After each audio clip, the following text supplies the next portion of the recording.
श्री शिवाय दोस्तों, 31 दिसंबर 2025 साल का आखिरी दिन, वर्ष समाप्ति और बुधवार पुत्रदा एकादशी समाप्ति दिन दोनों एक साथ है, तो ये कोई आम दिन नहीं है। तो इस दिन करे एक चुटकी हल्दी वाला ये एक उपाय। भगवान गणेश जी के आशीर्वाद से जीवन के हर कष्टों से तुरंत मिल जाएगी आपको मुक्ति, आपकी हर मनोकामना होगी पूरी और दोस्तों खुशियों से भर जाएगा आपका घर, बन जाओगे आप करोड़पति।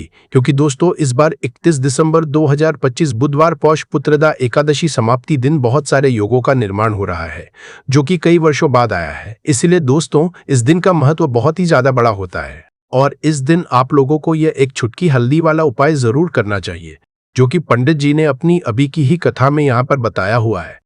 तो दोस्तों इस उपाय को आपको कैसे करना है, कब करना है, कहाँ पर करना है और उपाय को करते समय आपको किन किन बातों का ध्यान रखना है, ये सारी जानकारी हम आपको इस वीडियो में देंगे। तो चलिए वीडियो में आगे बढ़ते हैं। देखिए यह दिन इतना खास होता है, इतना महत्वपूर्ण होता है। देखा गया है कभी कभी बड़े बड़े पूजा पाठ अनुष्ठान से जो मनोकामना पूर्ण नहीं होती है, वह 31 दिसंबर 2025 बुधवार पौष पुत्रदा एकादशी समाप्ति दिन एक छोटे से उपाय करने से ही आपकी सभी मनोकामना पूर्ण हो जाती है। और बहुत सारे लोगों ने इस उपाय को किया भी है और उनको इस उपाय को करने का फल भी जरूर मिला। अगर आप लोग भी इस उपाय को 31 दिसंबर 2025 बुधवार के दिन करना चाहते हैं, तो आप इस उपाय को पहले अच्छे से समझ लेना, सुन लेना, उसके बाद करना। आपको इस उपाय का फल जरूर मिलेगा और इस उपाय को करने से आपके घर में चाहे किसी भी प्रकार की दुख और समस्या क्यों ना चल रही हो, आपको उसका कारण भी नहीं पता है कि दोस्तों ये समस्या किस कारण से चल रही है, तो उसका कुछ भी कारण हो सकता है। जैसे पितृदोष हो सकता है, शनि दोष हो सकता है, या किसी भी तरह का मंगल दोष भी हो सकता है, और भी के दोष होते हैं, कुछ भी हो सकता है।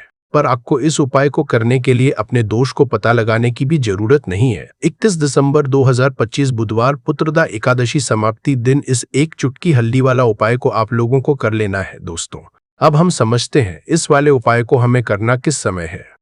तो सबसे पहली बात दोस्तों, हम समझते हैं कि यह एक चुटकी हल्दी वाला उपाय करना किसको है।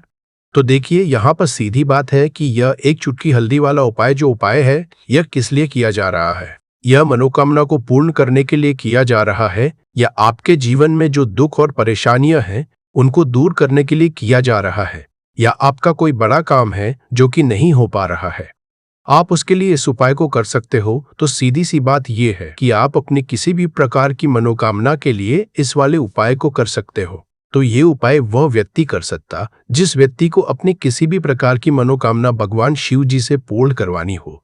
और अगर कोई भी माताएं बहनें जो है अपने घर की सुख और शांति के लिए, घर में धन समृद्धि को बढ़ाने के लिए वाला उपाय करना चाहती है, तो घर की जो बड़ी माताएं बहनें होंगी वो इस एक चुटकी हल्दी वाला उपाय को विशेष रूप से करें, क्योंकि माताएं बहनें घर की लक्ष्मी होती है और जब घर की लक्ष्मी कोई विशेष उपाय करती है तो उसका फल ही बहुत जल्दी मिल जाता है और बहुत बड़ा होकर मिलता है। अन्यथा इस उपाय को कोई भी व्यक्ति कर सकता है, चाहे वो बड़ा हो, चाहे वो छोटा हो, चाहे वो बच्चा हो। जिस व्यक्ति को यह एक चुटकी हल्दी वाला उपाय समझ आ गया, वो व्यक्ति इस एक चुटकी हल्दी वाला उपाय को बुधवार के दिन जरूर करे, क्योंकि उसको इस उपाय को फल बहुत ही जल्दी मिल जाएगा। क्योंकि 31 दिसंबर 2025 बुधवार पुत्रदा एकादशी समाप्ति दिन भगवान शिव जी बहुत आसानी से प्रसन्न हो जाते हैं। तो आइए अब हम समझते कि इस एक चुटकी हल्दी वाला उपाय को आपको करना कैसे है और इस उपाय को करने का जो समय है वो क्या है। तो देखिए 31 दिसंबर 2025 बुधवार पुत्रदा एकादशी समाप्ति दिन किए जाने वाले यह एक चुटकी हल्दी वाला जो उपाय है, यह मुख्य रूप से सुबह का समय होगा, प्रातःकाल का समय होगा। किस समय होगा? सुबह का समय होगा। आपको कोशिश यही करनी है कि सुबह के समय हम इस एक चुटकी हल्दी वाला जो उपाय कर ले। पर किसी कारणवश अगर आप सुबह को इस उपाय को ना कर पाओ, आपको कहीं काम से जाना हो या किसी और काम की वजह से आप उपाय को ना कर पाओ, तो आपके पास फिर दूसरा मौका रहेगा, जो कि शाम के समय का रहेगा, प्रदोष काल का रहेगा। अब दोस्तों प्रदोष काल का समय भी एक बहुत ही लोगों के मन में प्रश्न बन जाता है कि दोस्तों ये समय होता कब है, कितने बजे से लेकर कितने बजे ये समय होता है, ताकि हमें उपाय के लिए जो है करने समय पता लग जाए। तो हम आपको बता दें, प्रदोष काल का जो एक समय होता है, शाम का समय, वो होता है शाम के 6 बजे से लेकर शाम के 7 बजे के बीच का। इस समय के बीच में आप उपाय को करेंगे तो आपको उस उपाय का जरूर फल मिलेगा। तो शाम के 6 बजे से लेकर शाम के 7 बजे के बीच में आप लोग इस एक चुटकी हल्दी के दीपक वाला जो उपाय को कर सकते हो।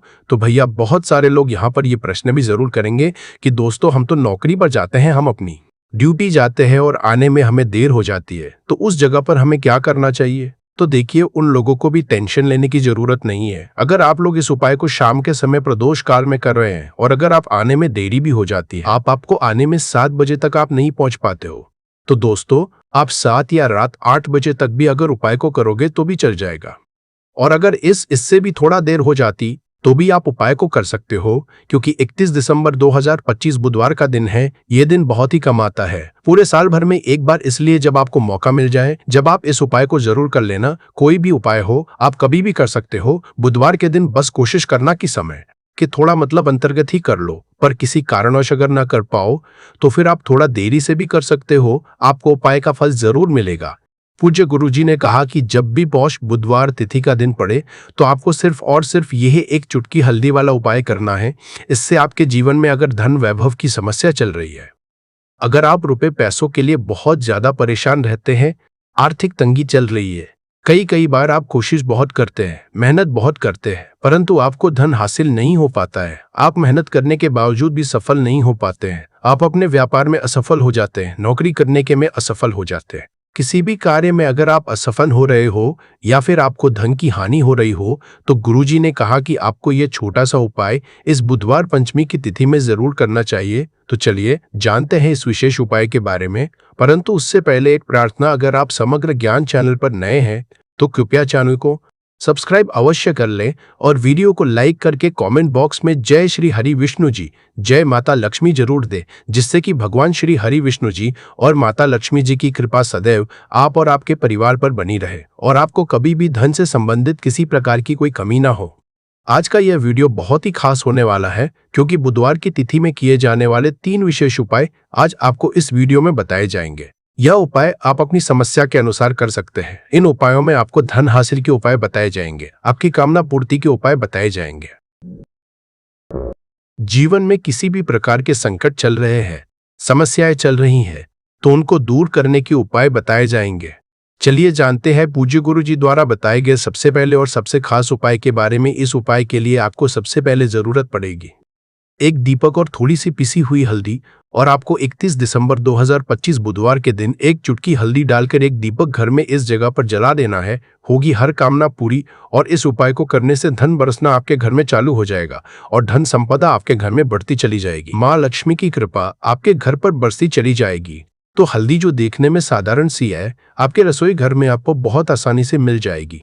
यह आपके धन को बढ़ाएगी भी, आपके घर में धन को लेकर भी आएगी और धन में आपकी वृद्धि भी करेगी, क्योंकि हल्दी जुड़ी हुई है श्री हरि विष्णु से और यह सुख और सौभाग्य को का काम करती है, धन में वृद्धि भी करती है और धन को बहुत तेजी से बढ़ाने का काम भी करती है। अब जिन लोगों के जीवन में या जिन लोगों के घर में पैसे की कमी लगातार बढ़ रही है, घर में पैसा आ नहीं रहा है, पैसे को लेकर बहुत ज्यादा जो लोग परेशान हैं, उन्हें तो हमेशा हल्दी से जुड़े उपाय करने चाहिए, क्योंकि हल्दी ही है जो आपके जीवन में तुरंत पैसे को लाती है और अचानक से भी आप धनवान बन जाते हैं। साथ ही साथ जब भी हल्दी का उपाय आप करते हैं, आपकी कुंडली में बृहस्पति बहुत मजबूत हो जाते हैं।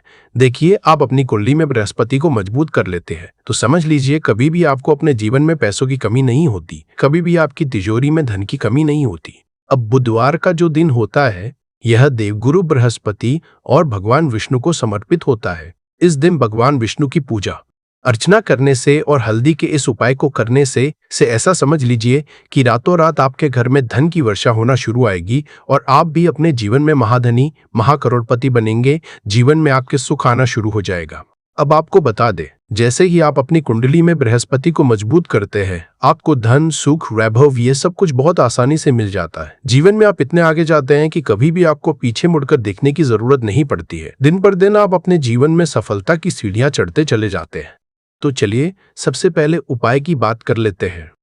देखिए, जो पहला उपाय आपको बताने जा रहे हैं, इस उपाय को करने से धन संपदा आपके घर में बढ़ती चली जाएगी, सुख समृद्धि में वृद्धि होगी और साथ ही साथ आपके घर में पैसा इतनी तेजी से आएगा कि पैसा संभालना मुश्किल होगा, क्योंकि यहाँ पर सीधे सीधे श्री हरि विष्णु प्रसन्न हो जाएंगे। और जैसे ही आप श्री हरि विष्णु को प्रसन्न करते हैं, माँ लक्ष्मी आपसे तुरंत प्रसन्न हो जाती है, क्योंकि जैसे ही श्री हरि विष्णु की कृपा हासिल करते हैं, माता लक्ष्मी की कृपा अपने आप को मिलने लगती है। तो आपको करना क्या है, आप कोशिश करें कि बुधवार के दिन सबसे पहले तो अगर आपके पास पीले रंग के कपड़े हो, पीले रंग के वस्त्र हो तो आप पीले रंग के कपड़े पहने, अगर नहीं भी है तो कोशिश करें कि कोई हल्का रंग ही आप इस दिन पहने। सफेद रंग पहन सकते हैं, गुलाबी रंग पहन सकते हैं, परंतु पीला रंग जो होता है, येलो कलर जो होता है, ये बहुत उत्तम होता है। बुधवार के दिन तो आपको करना क्या है, हल्दी से कौन सा उपाय करना है कि आपका भाग्य भी चमकेगा, सोई हुई किस्मत जाग जाएगी और आपके हाथ में रातों रात पैसा आना शुरू हो जाएगा। आपको पिसी हुई हल्दी लेनी है। बुधवार के दिन स्नान आदि करने के बाद पिसी हुई हल्दी में थोड़ा सा आपको जल डालना है और इसका गाढ़ा गाढ़ा पेस्ट बना लेना है, घोल बना लेना है। अब आपको सबसे अपने घर के मंदिर में बैठ जाना है, एक देसी घी का दीपक जला देंगे श्री हरि विष्णु के सामने, और जो हल्दी का तिलक है, हल्दी का पेस्ट आपने तैयार करा है, उसका तिलक आपको श्री हरि विष्णु को लगाना है। हल्दी का तिलक अब जब आप श्री हरि विष्णु की पूजा अर्चना कर लेंगे, जैसे भी आप करते हैं वैसे पूजा कर लें। हल्दी का तिलक सबसे पहले श्री हरि विष्णु को लगाएंगे और फिर उसी हल्दी का तिलक आपको अपने मस्तक पर, अपने माथे पर, अपनी कलाई पर लगाना है। 2 जगह पर लगाना है, अपने माथे पर और अपनी कलाई पर। श्री हरि विष्णु से कहना है कि मेरे भाग्य को चमकाना, मेरी सोई हुई किस्मत को आप जगा देना और अपनी कृपा मुझ पर बरसा देना, बस इतना कह दीजिए। और एक मंत्र है, अगर आप ध्यान रख पाए तो यह मंत्र बोल दे, नमो भगवते वासुदेवाय नमः। बस इतना बुधवार के दिन कर लीजिए। हल्दी के इस उपाय को जैसे ही आप करेंगे, श्री हरि विष्णु की कृपा मिलने लगेगी, सारे काम बन लग जाएंगे। जितनी भी अड़चनें आपके काम में आ रही है वह अड़चन दूर हो जाएंगी। पैसा आपके घर में रातों रात आना शुरू हो जाएगा जैसे ही इस उपाय को करेंगे। सबसे पहली बात कि आपके घर में अगर आपके आसपास कहीं भी कोई नेगेटिव एनर्जी, बुरी शक्ति है, तुरंत दूर होगी। जहां हल्दी होती है वहां पर ऐसी चीजें नहीं रुकती है। तीसरी चीज की नजर दोष है, वो भी दूर हो जाएगी। और जैसे ही हल्दी का यह उपाय करेंगे, आपकी कुंडली में बृहस्पति बहुत मजबूत हो जाएंगे, तो जीवन में समृद्धि, धन, वैभव सब कुछ आपको बहुत आसानी से मिलेगा। तो बहुत ही उत्तम यह हल्दी का उपाय है। जिसने किया है उसे पता है, जिसने नहीं किया है वो इस उपाय को करे, प्रैक्टिकल करके देखें और खुद इसका चमत्कार देखें, क्योंकि ये उपाय जिसने किया है उसे इससे लाभ हुआ ही हुआ है। बस सच्ची श्रद्धा से आपको ये उपाय करना है। तो पहला उपाय हो गया, बात कर लेते हैं। दूसरे उपाय की देखिए। दूसरा उपाय जो है ये उन लोगों के जिनके हाथ में पैसा नहीं रुकता, जो कहते हैं कि धन की बर्बादी लगी रहती है, पैसे को लेकर बहुत परेशान रहते हैं, फिजूल खर्ची बहुत ज्यादा होती है। तो बुधवार के दिन आप यह दूसरा उपाय हल्दी से करें, फिजूल खर्ची बिल्कुल बंद होगी।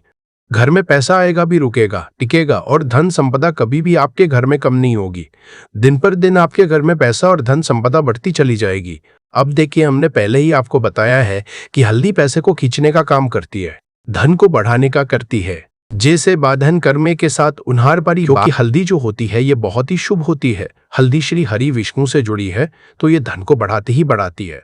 आपने देखा होगा कि श्री हरि विष्णु का जो हम पूजन करते हैं उसमें हल्दी जरूर लेते हैं, क्योंकि हल्दी जब भी आप लेते हैं श्री हरि विष्णु की पूजा में, उनकी पूजा पूर्ण हो जाती है। बिना हल्दी के कहीं ना कहीं उनका पूजन अधूरा होता है। आपको फिर से यहाँ पर लेनी है थोड़ी सी हल्दी, उसके अंदर थोड़ा सा जल डालना है और इसका आपको पतला पतला पेस्ट बना है। ज्यादा गाढ़ा नहीं बनाना है, थोड़ा पतला ही बनाना है। अब इस हल्दी वाले जल का छिड़काव आपको अपने पूरे घर में करना है। जितने भी रूम्स, जितने भी कमरे हैं, आपके घर का जो आंगन है, बरामदा है, सभी जगह पर आपको जाना है और हल्दी वाले पानी का आपको छिड़काव करना है। जल का छिड़काव करते करते ही आपको मन में ऐसा सोचना है कि अब मेरे घर में हर तरफ से पैसा आएगा, मेरे घर में धन की वर्षा होगी, क्योंकि अब श्री हरि विष्णु मुझसे प्रसन्न है। ऐसा आपको सोचना है। देखिए, जब भी आप हल्दी का ये उपाय करेंगे, श्री हरि विष्णु का ध्यान करेंगे, हल्दी के पानी का छिड़काव करेंगे, आपके घर में कोई वास्तु दोष, कोई नजर दोष तुरंत दूर होगा। पैसा जिस वजह से नहीं आ रहा था, क्योंकि घर में कभी कभी नेगेटिव एनर्जी होती है, कोई वास्तु दोष होता है जिस वजह से पैसा नहीं आता है, तो जैसे ही इस उपाय को आप करेंगे, आप देखेंगे कि पैसे को लेकर कभी भी आपको अपने पूरे जीवन काल में परेशान नहीं होना पड़ेगा। पैसा लगातार घर में आएगा, धन की वर्षा होगी, श्री हरि विष्णु की कृपा बरसेगी, माँ लक्ष्मी की कृपा बरसेगी। बहुत ही उत्तम हल्दी का यह भी उपाय है, जरूर से आपको यह उपाय करना चाहिए। अब किस समय करना है, तो हल्दी के इस उपाय को आप किसी भी समय कर सकते हैं, सुबह, शाम, दोपहर, किसी भी टाइम इस उपाय को आप कर सकते हैं। तो 2 उपाय की बात कर ली, अब बात कर लेते हैं तीसरे उपाय की, जो कि हल्दी से ही जुड़ा हुआ है। देखिए, जो तीसरा उपाय आप बताने जा रहे हैं, भाग्य पूरा साथ देगा, भाग्य मजबूत हो जाएगा, आपकी कुंडली में बृहस्पति बहुत उत्तम हो जाएंगे, जिसके बाद आपको अपने जीवन में सब कुछ मिलेगा, धन भी मिलेगा, यश भी मिलेगा, वैभव मिलेगा, सुख समृद्धि। सब कुछ आपको अपने आप अपने जीवन में मिलता चला जाएगा। आप सोच भी नहीं पाएंगे कि कैसे आपके जीवन में यह चमत्कार हो रहा है। आपको करना क्या है? आपको यहाँ पर गांठ वाली हल्दी लेनी है। वाली हल्दी आपको कहाँ मिलेगी? वैसे तो आपको बहुत सारी दुकानें जो होती है जहाँ पर सामान मिलता है, राशन वगैरह वहां भी मिल जाएगी, वरना पूजा पाठ का जहाँ सामान मिलता है वहां तो आपको मिल ही जाएगी। तो पीली वाली हल्दी गांठ की वो आपको लेनी है और इसकी माला आपको बनानी है। अब रेडीमेड माला भी आती है हल्दी की, आप चाहे तो रेडीमेड ले ले। आपको बुधवार के दिन हल्दी की माला अपने घर के मंदिर में श्री हरि विष्णु के पास रखनी है या फिर टांगनी है। बस के दिन यह उपाय आप कर लीजिए। सुबह में चाहे सुबह में कर ले, शाम को चाहे शाम को कर ले। जैसे ही हल्दी की माला का ये उपाय आप करेंगे, पैसा इतनी तेजी से बढ़ेगा कि आप कल्पना नहीं कर पाएंगे। क्योंकि जैसे ही उपाय को आप करते हैं, हल्दी की माला बुधवार के दिन अपने घर के मंदिर में टांग है, आप ऐसा समझ लीजिए कि हर प्रकार का सुख आपको मिलता है। अच्छा, कैसे टांगनी है? हल्दी की जो माला है, आप चाहे तो कपड़े में करके टांग दे या सीधे सीधे भी ऐसे उसको टांग सकते हैं। तो हल्दी के ऐसे उपाय आज की मैं आपको बताए हैं जिन्हें आप सही तरीके से कर लेते हैं, पूरी सच्ची श्रद्धा से कर लेते हैं, उसी तरह से कर लेते हैं जैसे हमने बताए हैं, तो आपके भाग्य को चमकने में ज्यादा देर नहीं लगेगी। बहुत ही उत्तम यह उपाय है। श्री हरि विष्णु और माँ लक्ष्मी के ऊपर पूरा विश्वास करके यह उपाय करिए, चमत्कार जरूर होगा। श्री हरि विष्णु आपकी मनोकामना जरूर पूरा करेंगे, चाहे कितनी भी बड़ी आपकी मनोकामना क्यों न हो। साथ ही साथ श्री हरि विष्णु और महालक्ष्मी से हम प्रार्थना करेंगे कि आपकी जो भी विश है वो जल्दी से जल्दी पूरा कर दें, आपको वो आपके जीवन में दे दें जो आपको चाहिए। तो बात करें अगले महत्वपूर्ण और प्रभावशाली उपाय के बारे में, तो दोस्तों 31 दिसंबर 2025 बुधवार साल की रात करें 3 लौंग वाला ये एक उपाय भगवान गणेश जी के आशीर्वाद से जीवन के हर कष्टों से तुरंत मिल जाएगी। आपको मुक्ति, आपकी हर मनोकामना होगी पूरी और दोस्तों खुशियों से भर जाएगा। आपका घर बन जाओगे आप करोड़पति, क्योंकि दोस्तों इस बार बुधवार पहले दिन पर बहुत सारे शुभ योगों का निर्माण हो रहा है जो कि कई वर्षों बाद आया है। इसीलिए दोस्तों इस दिन का महत्व बहुत ही ज्यादा बड़ा होता है और इस दिन आप लोगों को ये 3 लौंग वाला उपाय जरूर करना चाहिए, जो कि पंडित जी ने अपनी अभी की ही कथा में यहाँ पर बताया हुआ है। तो दोस्तों इस उपाय को आपको कैसे करना है, कब करना है, कहाँ पर करना और उपाय को करते समय आपको किन किन बातों का ध्यान रखना है, यह सारी जानकारी हम आपको इस वीडियो में देंगे। तो चलिए दोस्तों वीडियो में आगे बढ़ते हैं। देखिए यह दिन इतना खास होता है, इतना महत्वपूर्ण होता है, देखा गया है कभी कभी बड़े बड़े पूजा पाठ अनुष्ठान से जो मनोकामना पूर्ण नहीं होती है, वह आज 31 दिसंबर 2025 बुधवार पुत्रदा एकादशी समाप्ति दिन एक छोटे से उपाय करने से ही आपकी सभी मनोकामना पूर्ण है। और बहुत सारे लोगों ने इस उपाय को किया भी है और उनको इस उपाय को करने का फल भी जरूर मिला है। अगर आप लोग भी इस उपाय को आज 31 दिसंबर 2025 बुधवार पौष पुत्रदा एकादशी समाप्ति दिन करना चाहते हैं, तो आप इस उपाय को पहले अच्छे से समझ लेना, सुन लेना, उसके बाद करना। आपको इस उपाय का फल जरूर मिलेगा और इस उपाय को करने से आपके घर में चाहे किसी भी प्रकार की दुख और समस्या क्यों ना चल रही हो, आपको उसका कारण नहीं पता है कि दोस्तों ये समस्या किस कारण से चल रही है। उसका कुछ भी कारण हो सकता है, जैसे पितृदोष हो सकता है या किसी भी तरह का मंगल दोष भी हो सकता है, और भी बहुत तरह के दोष होते हैं, कुछ भी हो सकता है। पर आपको इस उपाय को करने के लिए अपने दोष को पता लगाने की भी जरूरत नहीं है। 31 दिसंबर 2025 पौष पुत्रदा एकादशी समाप्ति दिन इस 3 लौंग वाला उपाय को आप लोगों को कर लेना है। दोस्तों अब हम समझते हैं इस वाले उपाय को हमें करना किस समय है। तो सबसे पहली बात दोस्तों, हम समझते हैं कि ये 3 लौंग वाला उपाय करना किसको है। तो देखिए यहाँ पर सीधी सी बात है कि ये 3 लौंग वाला उपाय जो उपाय है ये किस लिए किया जा रहा है। ये मनोकामना को पूर्ण करने के लिए किया जा रहा है, या आपके जीवन में जो दुख और परेशानियां हैं उनको दूर करने के लिए किया जा रहा है, या आपका कोई बड़ा काम है जो कि नहीं हो पा रहा है, आप उसके इस उपाय को कर सकते हो। तो सीधी सी बात यह है कि आप अपनी किसी भी प्रकार की मनोकामना के लिए इस वाले उपाय को कर सकते हो।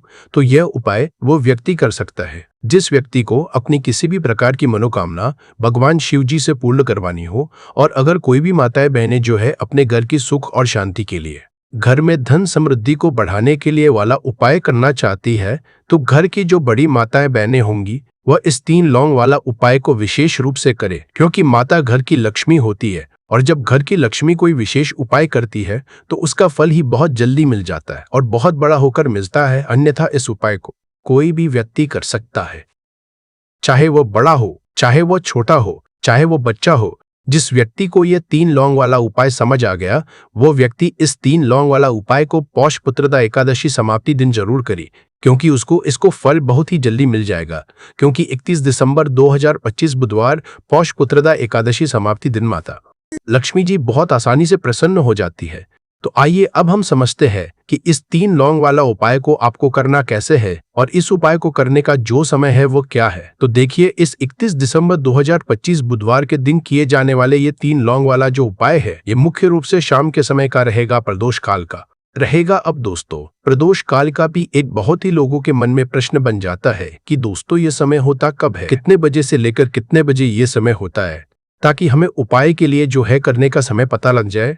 तो हम आपको बता दें, प्रदोष काल का जो एक समय होता है, शाम का समय, वो होता है शाम के 6 बजे से लेकर शाम के 7 बजे के बीच का। इस समय के बीच में आप उपाय को करेंगे तो आपको उस उपाय का जरूर फल मिलेगा। तो शाम के 6 बजे से लेकर शाम के 7 बजे के बीच में आप लोग इस 3 लौंग वाला जो उपाय को कर सकते हो। तो भैया, बहुत सारे लोग ये प्रश्न भी जरूर करेंगे कि दोस्तों हम तो नौकरी पर जाते हैं, हम अपनी ड्यूटी पर जाते हैं और आने में हमें देर हो जाती है, तो उस जगह पर हमें क्या करना चाहिए। तो देखिए, उन लोगों को भी टेंशन लेने की जरूरत नहीं है। अगर आप लोग इस उपाय को शाम के समय प्रदोष काल में कर रहे हैं और अगर आप आने में देरी भी हो जाती है, आपको आने में 7 बजे तक आप नहीं पहुंच पाते हो, तो दोस्तों आप 7 या रात 8 बजे तक भी अगर उपाय को करोगे तो भी चल जाएगा।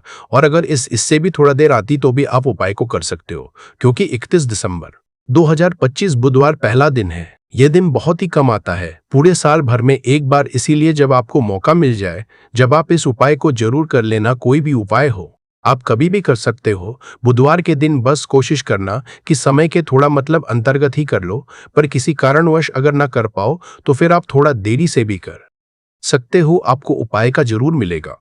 पूज्य गुरुजी ने कहा कि जब भी बुधवार साल का पहला दिन पड़ेगा तो आपको सिर्फ 3 लौंग वाला उपाय करना है।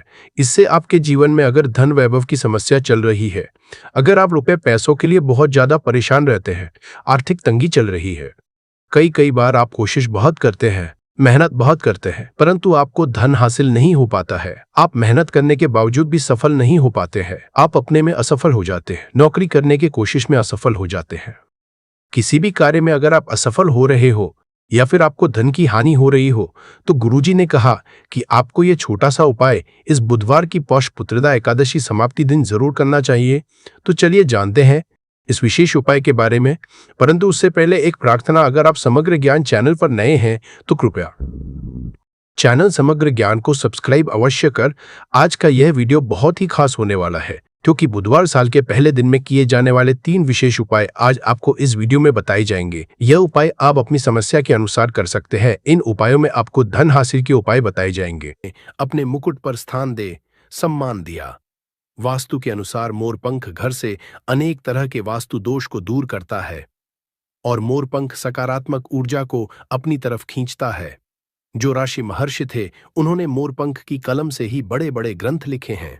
मोरपंख की उपयोगिता बताने लायक नहीं है, क्योंकि आयुर्वेद में भी इसका अच्छा खासा महत्व होता है और शास्त्रों के अनुसार संध्या नाम का एक स्वर्ग पर उसने अधिपत्य कर लिया था, देवताओं को बंदी बना लिया था। तभी भगवान ने असुर को मारने की एक योजना बनाई और योजना के अनुसार सभी देवी देवता और सभी नवग्रह एक मोर के पंखों में विराजित हो गए। इसके बाद मोर शक्तिशाली हो गया, उसने संध्यासुर का वध कर लिया। तभी से मोर को और भी पूजनीय और पवित्र समझा जाने लगा। आगे बढ़ने से पहले आपसे रिक्वेस्ट करते हैं कि वीडियो को लाइक जरूर करिएगा, दोस्तों को कर दीजिएगा, और अगर आपने अभी तक चैनल को सब्सक्राइब नहीं किया है तो चैनल को सब्सक्राइब करके बेल आइकॉन जरूर दबाइएगा। दोस्तों, सिर्फ ऋषि मुनि और राजा महाराजा ही नहीं, बल्कि भगवान श्री कृष्ण के क्या कहने।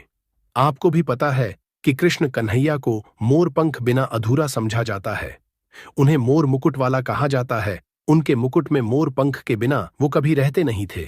इसका कारण भी ये था कि बचपन से ही उन माता ने उन्हें मोरपंख धारण करवाया था, क्योंकि मोरपंख से कालसर्प दोष दूर होता है और श्री कृष्ण भगवान को कालसर्प दोष था। दोस्तों, सिर्फ हमारे धर्म में ही नहीं, बल्कि एशिया के बहुत सारे देशों में मोरपंखों को अध्यात्म से जोड़कर देखा जाता है। आपने सुना होगा, वो प्रेम, प्रतिष्ठा, धीरज और स्नेह का सूचक है और मैं मोरपंख की बहुत महत्ता बताई गई है। जब हम बौद्ध धर्म की बात करें तो समझा जाता है इसमें मोर अपने सारे को खोल देता है, इसलिए उसके पंख विचारों और मान्यताओं में खुलेपन का चिन्ह समझे जाते हैं। जब हम ईसाई धर्म की बात करते हैं तो मोर के खूबसूरत पंख जन्नत के दरवाजे के बाहर अद्भुत शाही बगीचे का चिन्ह समझे जाते हैं। और जो ग्रीस के लोग होते हैं वो मोर के पंखों को स्वर्ग और सितारों की निगाहों के साथ जोड़ते हैं। हमारे मोर को धन की देवी लक्ष्मी, विद्या की देवी सरस्वती, कृष्ण कन्हैया, गणपति, कार्तिज्ञ इन सभी से जोड़कर देखा जाता है और लक्ष्मी सौभाग्य, खुशहाली, धन धान्य और संपन्नता का चिन्ह समझा जाता है। मोर के पंखों का प्रयोग लक्ष्मी की इन्हीं विशेषताओं को हासिल करने के लिए किया जाता है। और मोर पंख को अगर बांसुरी के साथ आप अपने घर में रखते हैं तो रिश्तों में प्रेम का रस घुल जाता है। हमारा घर मंदिर की तरह होता है। अगर उसमें रहने वाले सदस्य रोज आपस में झगड़ा करने लगे तो ये अपवित्र सा लगने लगता है। इसके कई कारण हो सकते हैं। सबसे बड़ा कारण होता है घर में अत्यधिक नकारात्मक ऊर्जा का प्रवेश करना।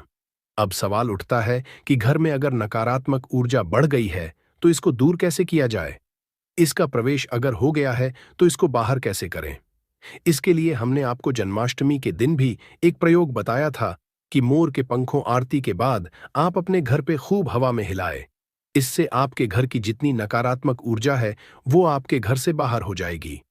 आपको ये रोज ही करना चाहिए, सिर्फ एक दिन नहीं। मोर पंख को अगर आप अपने घर के अंदर हाथों से ऊपर से नीचे फहराते हैं तो आपके घर के आसपास की जितनी नकारात्मक ऊर्जा है वो घर से बाहर चली जाती है। और जिस घर में सबसे ज्यादा सकारात्मक ऊर्जा होती है वहीं माता लक्ष्मी का प्रवेश जल्दी होता है।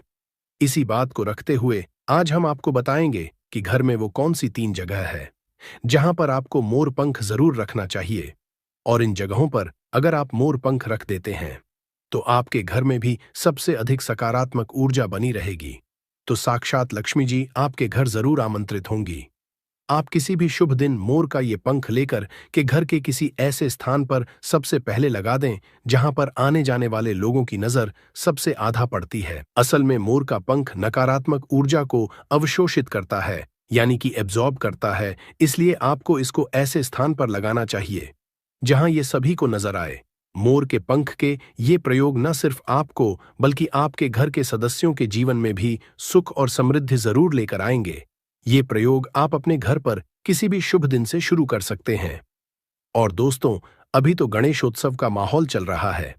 ऐसे अनंत चतुर्दशी के पहले, गणेशोत्सव पूर्ण होने के पहले आप अपने घर पर अगर इसको लगा देते हैं तो समझा जाता है सरस्वती माता के उपासक होते हैं या फिर विद्यार्थी होते हैं। वो पुस्तकों के बीच अगर मंत्रित करके मोर पंख को रख ले तो पूरा पूरा लाभ उठा सकते हैं। अगर आप मंत्र सिद्ध करते हैं, तांत्रिक पूजा आदि करते हैं तो उस जपने वाली माला को समझा जाता है। मोर पंखों के बीच आप रखते हैं तो आप मंत्र सिद्धि बहुत ही जल्दी होती है। घर के सभी अलग अलग कमरों में मोर पंख लगाने से घर का वास्तु बदला जा सकता है। एक मोर का पंख हमारे जीवन की दिशा बदल सकता है। यदि आप भी हर समय अपने पास मोर पंख रखते हैं तो हर कार्य में आप देखेंगे कैसे किस्मत आपका साथ देने लगती है। अगर केतु आदि के दोष भी हैं तो वो ग्रह दोष भी समाप्त होते हैं। स्पेशली अगर आपके घर में कोई ऐसा बच्चा है जो जिद्दी हो गया है तो मोर के पंखों से उसको हवा देने से धीरे धीरे उसकी जिद कम होने लगती है। अगर वो ऐसे नॉर्मली आपको हवा नहीं देने दे तो आप उसके जो छत का पंखा होता है उसमें मोर पंखों को लगा दें और पंखा जब चलेगा तो उसके चलने पर मोर के पंखों की हवा भी बच्चे को लगेगी। इससे धीरे धीरे उसकी हठ और जिद कम हो जाएगी। दोस्तों, मोरके को चांदी की ताबीज में डालकर नवजात बच्चे के सिरहाने रखते तो बच्चे की नजर दोष और किसी भी तरह के अलावला से रक्षा होती है। यहां तक कि बड़े लोग भी अगर मोर पंख को बिस्तर के नीचे अपने सिरहाने रख के सोते हैं तो समझा जाता है कि किसी भी तरह के बुरे स्वप्न या अलग तरह के स्वप्न इनके दोष आदि नहीं होते हैं। अगर आपके बच्चे का पढ़ाई में मन नहीं लगता है, कमजोर है, तो उनके कमरे में मोर पंख लगाएं, स्पेशली उनके स्टडी टेबल में लगाएं। और जिस सब्जेक्ट में बच्चा वीक उसके उस बुक में आप मोर के पंखों को रख दें। आप देखेंगे थोड़े ही दिनों में बच्चे का कैसे कंसंट्रेशन पावर बढ़ता है, मेमोरी पावर बढ़ती है और बच्चा पढ़ाई में तेज होने लगता है। सरस्वती माता के उपासक और विद्यार्थियों को पुस्तक में मोर का पंख जरूर रखना चाहिए। दोस्तों, ये तो हुई बच्चों की बात, लेकिन जब बड़ों की बात होती है कई बार हम बहुत सारे काम हाथ में ले लेते हैं।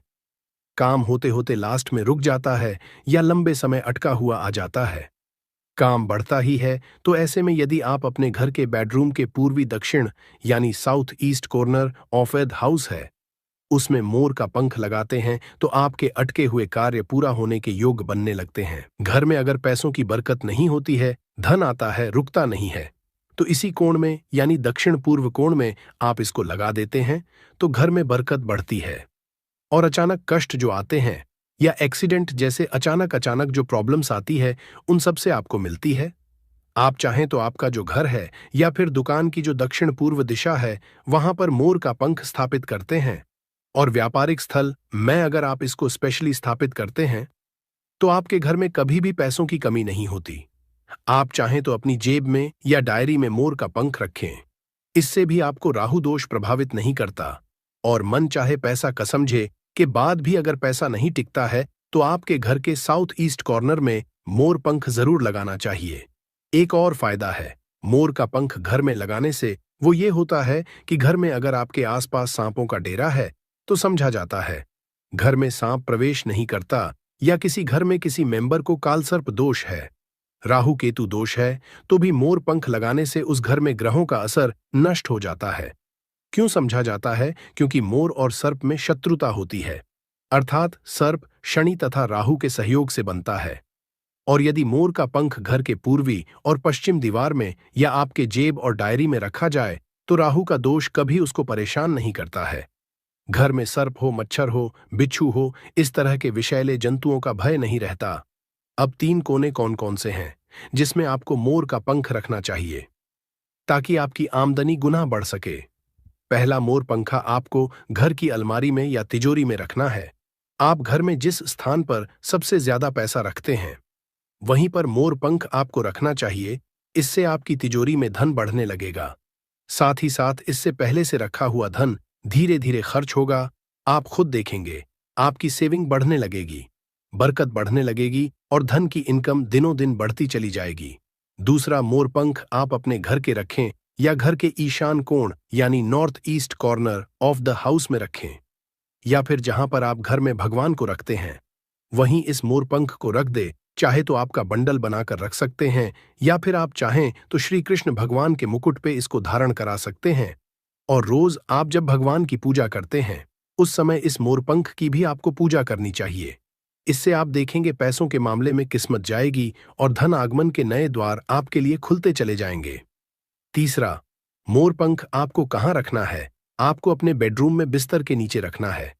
ऐसा करने से आप जब बेड पर सोएंगे आपके अंदर काफी सारी पॉजिटिव एनर्जी आती है और आपको अच्छे से सोचने में और काम पर फोकस करने में मदद मिलती है। आपके जीवन में सफलता तो आती ही है, साथ ही साथ पैसों की आवक भी बढ़ जाती है। आप इसे ऐसे लगाएंगे, अपने बेड का जो गद्दा होता है, चादर लगाते हैं, उसके नीचे आपको मोर पंख बिछा देना चाहिए, उसके ऊपर चादर लगाएं और फिर उस पर आपको सोना चाहिए।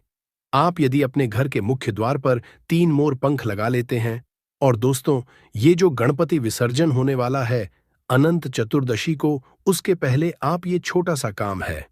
वैसे क्या करना है, 3 मोर पंख और एक छोटी सी भगवान गणेश की प्रतिमा मुख्य द्वार पर स्थापित कर लें। आप चाहें तो चित्र भी स्थापित कर सकते हैं। अगर आपके पास गणपति देव की प्रतिमा नहीं है या आप अफोर्ड नहीं कर सकें तो ऐसे लगा दें। आप देखेंगे जिस घर में आप रहते हैं उस घर का वास्तु दोष दूर हो जाता है, साथ ही साथ किसी की बुरी नजर भी आपके घर पर नहीं पड़ती है। दोस्तों कुछ लोग अक्सर कहते हैं कि ऐसे गणपति देव की प्रतिमा लगानी चाहिए कि मुख्य द्वार के आगे और पीछे सेम साइंस की देव की प्रतिमा होनी। आपको हम बता दें, ऐसा कुछ भी सच नहीं है। ये सिर्फ एक भ्रांति है जो कुछ साल पहले फैला दी गई थी कि जहां भी मूर्ति लगाए गणपति देव की, वहां पर आपको आगे और पीछे गणपति देव की सेम साइंस की मूर्ति लगानी पड़ती है, क्योंकि गणपति देव की पीठ में दरिद्रता का वास होता है। ऐसा कुछ भी नहीं है। गणपति देव उतने ही पवित्र हैं आगे से जितने पीछे से हैं, इसलिए कभी भी मन किसी तरह का वहन विचार न करे। हमेशा गणपति देव की एक प्रतिमा आप अपने मुख्य द्वार पर लगाए। आप किसी भी राजा महाराजा के महलों में जाकर देखिए या किसी भी प्राचीन इमारतों में जाए, सब जगह एक ही साइड में गणपति देव की प्रतिमा लगाई जाती थी। कोई भी अंदर की ओर प्रतिमा नहीं लगाते हैं, इसलिए अपने घर के मुख्य द्वार पर एक गणपाटी देव की छोटी सी प्रतिमा लगाए, उसके साथ 3 मोर पंखों को लगाए और फिर देखे घर में कैसा माहौल होता है। तो दोस्तों, ये प्रयोग जरूर कर लीजिए। आज के लिए बस इतना ही दोस्तों। अगर आपको ये वीडियो पसंद आया है तो वीडियो को लाइक करिएगा, दोस्तों को शेयर जरूर करिएगा। क्या करना है, जो कागज आपने लिया है, ठीक है ना, उस कागज के ऊपर आपको अपने शत्रु का नाम लिखना है। अगर का नाम पता है तो मान लीजिए, शत्रु का नाम पता ही नहीं है, या शत्रु बहुत हैं, या गुप्त शत्रु हैं जिनके बारे में आप जानते ही नहीं, क्योंकि देखिए, गुप्त शत्रु का कोई पता नहीं लगा सकता। बहुत सारे कम ऐसे लोग हैं जिन्हें पता होता है कि हाँ, गुप्त शत्रु हैं हमारे, या पता लग जाता है। किसी तरीके से आधे से ज्यादा केस में गुप्त शत्रु के बारे में पता ही नहीं चलता है। इसलिए आप नाम ना लिखकर शत्रु या गुप्त शत्रु लिखेंगे पर्ची पर तो आपको ज्यादा लाभ होगा। इससे क्या होगा, आपके जितने भी शत्रु हैं, ना 2 हैं, 3 हैं, 4 हैं, 1000 हैं, कितने भी हैं, सभी परास्त हो जाएंगे और सभी आपके जीवन से दूर हो जाएंगे।